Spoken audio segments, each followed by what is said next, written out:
2024 के चुनाव का बिगुल बज चुका है और 19 अप्रैल से लेकर 1 जून तक वोटिंग होगी।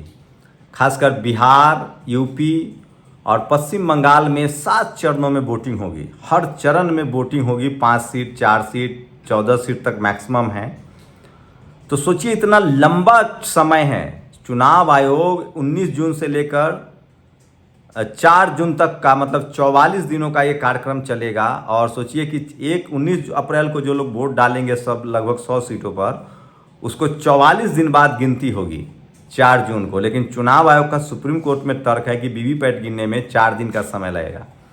मतलब जो जनता 44 दिन तक इंतजार कर सकती है, 48 दिन इंतजार नहीं कर सकती है। तो सोचिए, ये सब खेल चल रहा है। बीएसपी सुप्रीमो मायावती ने कहा है कि ये बड़ा लंबा है और ये ठीक नहीं है। तो आज की सबसे बड़ी खबर है, राहुल गांधी की न्याय यात्रा है वो आज खत्म हो रही है और कुछ बड़ी बातें बता रहा हूं। दादी ने राजाओं की पेंशन खत्म कर भारत में राजाओं को इतिहास बना दिया। आम आदमी का पैसा लूटने वाले निजी बैंकों का राष्ट्रीयकरण किया।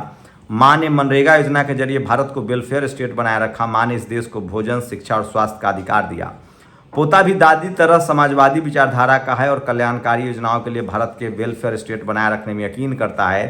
राहुल गांधी की योजनाएं सुनिए। आरक्षण को 50% लिमिट उखाड़ फेंक देंगे। पूरे देश में जाति जनगणना कराएंगे। स्वास्थ्य का अधिकार, मुफ्त इलाज दवा, राष्ट्रीय न्यूनतम वेतन 400 रुपये रोज, शहरी गारंटी रोजगार योजना, असंगठित क्षेत्रों के श्रमिकों के लिए दुर्घटना बीमा, सुरक्षित रोजगार योजना।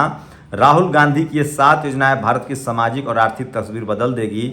महिलाओं को 1 लाख रुपए। ये भी बड़ी खबर है जो मैं आपको बता रहा हूं, जो सोशल मीडिया पर वायरल है। और इसलिए तो ये तमाम जो बड़ी खबरें हैं, वही दूसरी बड़ी खबर है।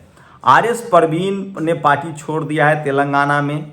आकाश आनंद ने उसको लेकर ट्वीट किया। आपको क्या लगता है, ऐसे वक्त में जब सबसे बुरी स्थिति में देश की राजनीति है, बीएसपी चुनाव नहीं जीत पा रही है, क्या बीएसपी को गठबंधन करना चाहिए कि नहीं? ये सबसे बड़ा सवाल है। क्या समाजवादी पार्टी और बीएसपी को गठबंधन नहीं करना चाहिए? और अगर ये दोनों दल गठबंधन नहीं कर रहे हैं तो क्या ये समाज के लिए कितना बड़ा नुकसानदायक है? ये सबसे बड़ा सवाल है जो तमाम बहुजन समाज के लोग जानना चाहते हैं। क्या बीएसपी को इंडिया गठबंधन में लड़ना चाहिए था? क्या इस गठबंधन न होने के लिए अखिलेश यादव जिम्मेदार हैं? क्या वो नहीं चाहते हैं कि बीएसपी सर्वाइव करे? पहला सवाल आप लोग बताइए कि इसके लिए आप लोग किसको दोषी मानते हैं। दूसरा बड़ा सवाल है, क्या अखिलेश यादव को चंद्रशेखर आजाद से गठबंधन करना चाहिए था कि नहीं? उनको सीट छोड़ना चाहिए था कि नहीं? ये भी बड़ा सवाल है।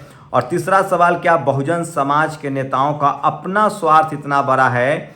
बाबा साहब ने कहा था, जब मेरा हित और देश का हित आएगा तो देश का हित चुनूंगा। क्या बहुजन समाज के नेताओं का अपना स्वार्थ इतना बड़ा है कि वो समाज के हितों की भी अनदेखी कर जाते हैं और उनके लिए अपना ईगो, अपना घमंड इतना है? तो क्या गठबंधन नहीं होना चाहिए? ये सबसे बड़ा सवाल है जिसको लेकर लोग पूछ रहे हैं। और ये वो सवाल है जो इस देश का तमाम बहुजन समाज के लोग पूछ रहे हैं। इस सवाल से पूरा देश जानना चाहता है। और सबसे ज़्यादा SC, ST, OBC अल्पसंख्यक समाज के लोग चाह रहे हैं कि बीएसपी का गठबंधन होता है इंडिया गठबंधन से। ये बड़ा सवाल है जो लोग पूछ रहे हैं। आप लोग अपनी प्रतिक्रिया दीजिए। आप लोग की अपनी क्या राय है? आरएस परवीन ने पार्टी छोड़ दी है। चंद्रशेखर आजाद को अखिलेश यादव ने मौका नहीं दिया है। तो क्या बहुजन समाज के नेताओं का अपना हित इतना ज़्यादा बड़ा है कि वो समाज के हितों की अनदेखी करते हैं? ये बड़ा सवाल है, क्योंकि आज के समय में अकेले चुनाव लड़ना किसी भी खतरे से खाली नहीं है। जब बीजेपी जैसा दल, जिसके पास सबसे ज़्यादा इलेक्ट्रल बॉन्ड का पैसा और 6000 करोड़ तो घोषित है, उसके बाद भी वो छोटे छोटे दलों से गठबंधन कर रही, चाहे अनुप्रिया पटेल हो, निषाद जी हो, चाहे ओपी राजभर हो, क्या ऐसे में बीएसपी अकेले चुनाव जीतेगी? और क्या सचमुच समाजवादी पार्टी नहीं चाहती है कि गठबंधन हो और दोबारा 50-50 सीटों पर लड़ा जाए? अकेले लड़के ये दोनों बर्बाद कर लेंगे, अपने अपने दोनों नहीं जीतेंगे। ये सबसे बड़ा सच है। न समाजवादी पार्टी जीतेगी, न बीएसपी जीतेगी। और सबसे ज़्यादा बहुजन समाज के लोग सत्ता से दूर हैं। कांग्रेस थे तो भी हम सत्ता से दूर थे, अब बीजेपी है तो भी हम सत्ता से दूर हैं। तो या तो सत्ता के साथ हो या सत्ता के खिलाफ हो। ये सबसे बड़ा सवाल है जो सोशल मीडिया पर पूछा जा रहा है। लोगों के जहन में ये कि बहुजन नेता क्यों एक साथ नहीं आते हैं, बहुजन लोग क्यों नहीं एक साथ जुड़ते हैं, बहुजन नेता क्यों नहीं एकजुट होते हैं। सोचिए, आज के डेट में बीजेपी जब से सत्ता में आई है, सवर्ण समाज के कोई भी नेता हों, चाहे वो किसी भी दल में हो, वो एकजुट होते हैं, एक साथ आ रहे हैं, लड़ रहे हैं। सोचिए समाजवादी पार्टी के सवर्ण विधायकों ने किस तरह से राज्यसभा के चुनाव में बीजेपी को वोट दिया। कांग्रेस के सवर्ण नेता ज़्यादातर बीजेपी में गए हैं। तमाम पार्टी के सवर्ण नेता, बीएसपी के भी सब, ब्रजेश पाठक पहले उसी में थे, तमाम सवर्ण नेता बीजेपी में जा रहे हैं। तो वो अपने सामाजिक हितों के साथ, आइडियोलॉजी के साथ जा रहे हैं। लेकिन बहुजन नेताओं का इस तरह से अलग लड़ना खतरे की घंटी का संकेत है। महाराष्ट्र से अच्छे संकेत है कि वहाँ प्रकाश अम्बेडकर कम से कम एक खेमे में तो है, या तो बीजेपी के साथ जाइए या फिर कांग्रेस के साथ जाइए, किसी के साथ जाइए, अकेले तो चुनाव आप जीत नहीं सकते हैं।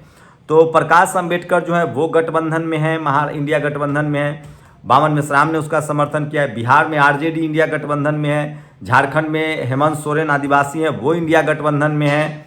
किस तरह से बीजेपी आंध्र प्रदेश में गठबंधन करके टीडीपी से चुनाव लड़ी। सोचिए भ्रष्टाचार के आरोप में गिरफ्तार होते हैं चंद्रबाबू नायडू, उसके बाद वहाँ जेएमएम की तो ये कांग्रेस में भी बहुत गलती है। कांग्रेस भी सोचिए अपना, कांग्रेस का ईगो बड़ा है कि इंडिया गठबंधन को मजबूत करने के लिए न तो उसने गठबंधन किया, मान लीजिए कि जगन मोहन रेड्डी से गठबंधन किया जा सकता था, उसके बाद आपको बता दें कि केसीआर से गठबंधन किया जा सकता था।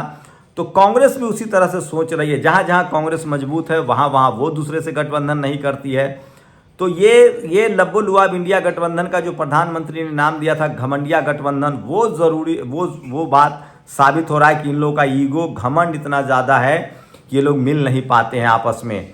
खैर एक चीज़ और बहुजन समाज को मैं सलाह दूंगा कि अगर पार्टियां नहीं मिलती है तो सवर्ण समाज की भी दर्जनों पार्टियां हैं। ममता बनर्जी भी सवर्ण समाज से है, नवीन पटनायक भी सवर्ण समाज से है, कांग्रेस भी, बीजेपी भी। लेकिन सवर्ण समाज एक मुश्त वोट आज के डेट में आइडियोलॉजी के नाम पर बीजेपी के साथ है। तो बहुजन जनता को भी सचेत होना पड़ेगा, सावधान होना पड़ेगा और अपने संवैधानिक हितों की रक्षा के लिए वोट कीजिए। अपने संवैधानिक अधिकार की रक्षा के लिए वोट कीजिए। आपका संविधान कैसे बचेगा, आपके संवैधानिक अधिकार कैसे मिलेंगे, अस्पताल के मुद्दा पर वोट कीजिए, स्कूल के मुद्दा पर वोट कीजिए, देश की सुरक्षा के मुद्दा पर वोट कीजिए, विज्ञान के मुद्दा पर वोट कीजिए। सोचिए आज मैं विदेश मंत्री को सुन रहा था, वो कह रहे थे कि हमारी चीन से कंपटीशन है और चीन को हम तभी हरा पाएंगे जब हम ज्ञान विज्ञान पर इन्वेस्टमेंट करेंगे। हम चीन को सिर्फ सेना के से हरा सकते हैं और विज्ञान से, प्रोडक्शन से हरा सकते हैं। ये खुद एस जयशंकर कह रहे थे। तो ऐसी सरकार चुनिए जो आपके एजुकेशन, अस्पताल, स्कूल, आपके नौकरी और सबसे बड़ी बात देश की सुरक्षा की प्राथमिकता हो। और देश की सुरक्षा कैसे प्राथमिकता होगी? देश की सुरक्षा होगी जब विज्ञान पर इन्वेस्टमेंट होगा, स्कूल कॉलेज खोले जाएंगे। सिर्फ बदले की राजनीति से नेताओं को जेल में डाल देना, ये सब इस देश में सबसे कम भ्रष्ट पॉलिटिकल पार्टी के नेता होते हैं। और खासकर बहुजनों को तो बदनाम किया था। इस देश में कभी राजनीति का अपराधीकरण नहीं हुआ, पैसाकरण हुआ है। सोचिए किस तरह से मीडिया ने बदनाम किया कि बीएसपी चोर है, सपा चोर है, मुलायम सिंह यादव भ्रष्ट हैं, मायावती जी भ्रष्ट हैं, केस चले। कांग्रेस की सरकार में ये सब होता था। लालू यादव जेल गए, हेमंत सोरेन जेल गए, जेल में है, शिबू सोरेन जेल में है, अब बीजेपी की सरकार में सब हो रहा है। लेकिन सोचिए इस देश में कॉरपोरेट का चेहरा सबसे ज़्यादा सामने आ गया है। किस तरह से उन लोगों ने कॉरपोरेट चंदा दिया है वो सब सवालों के घेरे में है। तो राजनीति अच्छी चीज़ है, डेमोक्रेसी अच्छी चीज़ है और नेताओं पर अकाउंटेबिलिटी होती है क्योंकि उनको हर 5 साल में जाना होता है जनता के बीच में। तो किसी भी व्यवस्था से बेहतर लोकतंत्र होता है, डेमोक्रेसी होता है। तो वोट जरूर डालिए और वोटर लिस्ट में नाम भी चेक करवाइए, वोट जरूर डालिए, डेमोक्रेसी के लिए अच्छी बात है। और उससे भी खास बात है कि अपने मुद्दे पर वोट डालिए। आपके स्कूल, अस्पताल, आपके बच्चों का स्वास्थ्य, नौकरी, देश की मजबूती, किसान, इन सब मुद्दों पर वोट डालिए। जाति और धर्म के नाम पर अगर आप वोट डालते हैं, चुनाव आयोग भी कह रहा है कि जाति और धर्म के नाम पर वोट मांगना अपराध है। तो जाति और जातिवाद बाबा साहब ने खत्म कर दिया था। आपका संवैधानिक अधिकार जो है वो जाति के नाम पर नहीं है, SC ST OBC के रूप में है, धर्म के नाम पर नहीं है, SC ST OBC के रूप में है। आप सिख धर्म के हो सकते हैं तो भी OBC SC हो सकते हैं, आप क्रिश्चियन हो सकते हैं तो भी ST हो सकते हैं, आप मुस्लिम समाज से हो सकते हैं, इस्लाम को मानने वाले तो भी SC और OBC और ST हो सकते हैं, आप हिंदू हो सकते हैं तो भी SC ST OBC हैं। तो आपका जो संवैधानिक अधिकार है उसके आधार पर वोट दीजिए, संवैधानिक अधिकारों के लिए वोट दीजिए। और बताइए कि बहुजन नेताओं को अगर नहीं एकजुट हो रहे हैं तो क्या बहुजन समाज को एकजुट होकर अपने संवैधानिक अधिकारों के लिए वोट डालना चाहिए। शुक्रिया। नेशनल दस्तक की आपसे गुजारिश है कि अगर इसको बचाना चाहते हैं तो नेशनल दस्तक को सब्सक्राइब करने के लिए रेड कलर के सब्सक्राइब बटन को दबाएं, फिर बेल आइकन की घंटी दबाएं। नेशनल दस्तक को बचाने के लिए बहुत जरूरी है कि हर खबर को शेयर करें, लाइक करें, कमेंट जरूर करें।